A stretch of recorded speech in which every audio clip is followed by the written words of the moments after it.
In the spring of 1868, the Union Pacific Railroad had crossed over Sherman's Summit on the eastern border of Wyoming and was headed down the west side. The Dale Creek Ravine stood in the way of further progress. A trestle had to be built over it. This bridge was precut in Omaha of Michigan pine and shipped to the site where it was assembled. The resulting bridge was 700 feet long and 126 feet high. Strong winds threatened to blow it down. Frightened workers were reluctant to do anything about it. Finally, a few were convinced to go out and tie it down with ropes and chains. Others followed, and the bridge was saved. Engineer Hezekiah Bissell called it a bridge for a small brook that one could easily step over. Eventually, the bridge was replaced with a fill. Today, it is known as Dale Creek. Junction and 4 main lines traverse that same area.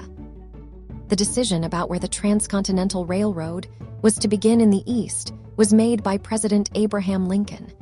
In several meetings with General Grenville Dodge over a 5-year period, it was recommended that Council Bluffs, Iowa, be the beginning point of the westbound railroad. Council Bluffs is on the eastern shore of the Missouri River across from Omaha, Nebraska. Ironically, President Lincoln had a personal interest in 17 building lots in Council Bluffs. Thomas Durant, the mastermind and financier of the Union Pacific Railroad, began building in Omaha, eliminating the tremendous expense of crossing the Missouri River with a bridge. The groundbreaking took place on December 2, 1863. The bridge across the Missouri was not built until 1870. It was a case of mutual need. The Union Pacific Railroad needed laborers to tackle the formidable Wasatch Mountains, and Brigham Young, president of the Mormon Church, needed good-paying work for the people of the still struggling settlements in the Salt Lake Valley.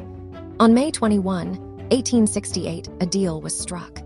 Brigham Young signed a contract with Union Pacific for $2,125,000, agreeing to provide all grading, tunneling, and bridge building from the head Echo Canyon to Ogden. At the confluence of Echo Creek and the Weber River, Weber Canyon presents itself as broad, floored, and passable. But within a few miles, the rock walls narrow dramatically, rising in places to 4,000 feet, terrain which had earned such names as Devil's Slide and Devil's Gate. In 1846, the Harlan Young Party had fought their way through the lower Weber Canyon through endless tumbled boulders, winching their teams and wagons over nearly vertical cliffs. Later emigrants like the Donna Reeds and the Mormons had turned off from the Weber and worked their way down Emigration Canyon. Union Pacific engineers chose the Weber Canyon route for the railroad, the route calculated to be the least expensive. This uncompromising terrain soon began to yield under the powder, picks, and shovels of Mormon graders. Through the winter of 1868 to 1869, some 8,000 men gouged and blasted their way through the unforgiving landscape, fighting freezing temperatures and tunneling through solid rock while train loads of passengers and adventurers, literally on their heels as they laid track on the frozen ground, pushed them to go faster. Finally, on March 8, 1869, the track was completed to Ogden. Abruptly, this village, of 1,500 peaceful and faithful souls, entered the modern age. In March of 1869, the town of Carine was established when Union Pacific's chief engineer, J.W.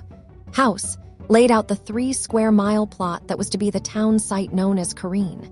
Just 2 weeks later, people were housed there in 500 frame buildings and tents. At the peak of its boom, Carine boasted 3,500 permanent settlers. It was the northernmost location on the Overland Railroad, and the jumping-off point for freight going to the mining camps of Idaho and Montana by wagon. This important role continued for about 10 years until the Utah and Northern Railroad, one of the longest narrow-gauge railroads in the West, arrived in Lima, Montana in 1879. Carine's founders established the town as a non-Mormon, Gentile community. As such, Carine was quite different from the other Utah towns boasting 15 saloons and 16 liquor stores.